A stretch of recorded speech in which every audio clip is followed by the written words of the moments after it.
مشاركة بقصيدة من الطالب محمد علي حسين.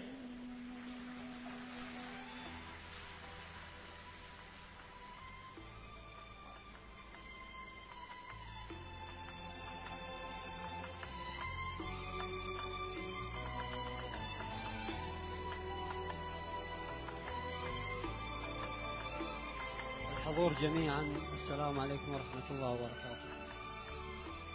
سألوني يوما أيهما أجمل، أمك أم القمر؟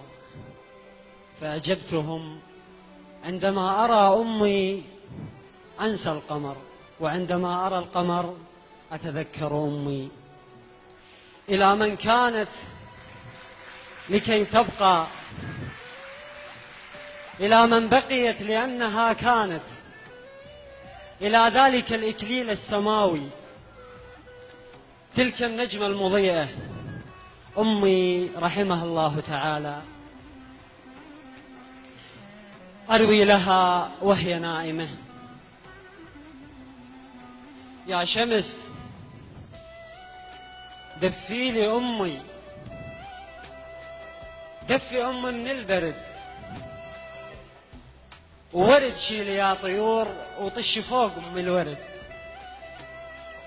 يا شمس دفي لي أمي، دفي أمي من البرد، وورد شيلي يا طيور وطشي فوق أم الورد. يا مجد يعلى عليها، الجنة تحت أقدامها، يا هنيال الباسديها والقعد قدامها. أمي بس أمي صدق تحزن علي، أمي من تعطش أصير بشفها مي. أمي بس أمي صدق تحزن علي، أمي من تعطش أصير بشفها مي. يا شمس دفي لي أمي، دفي أمي من البرد، وورد شيلي يا طيور وطشي فوق أم الورد. على أمي بشت حتى الحمامات، وجتها الشمس باست حتى ديها. هاي أم الحنينة الماغفة يوم، هاي العين تنزف دم عليها. إذا أنا تمرضت في يوم بالليل، سابع جاري يقعد من بشيها. وإذا مرني الألم والألم يوجع، تتمنى الألم يندار بيها.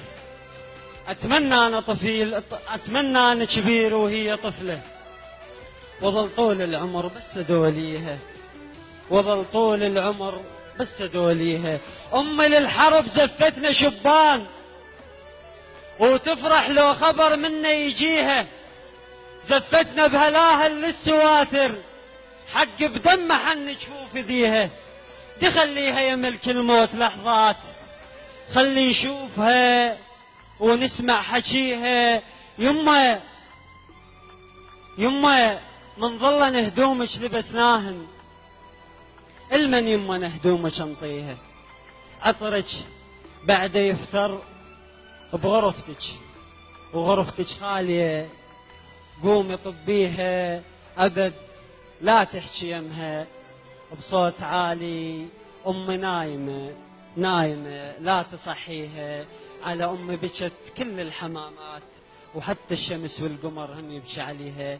هذا كان وجعي حسب توقيت الفراشات.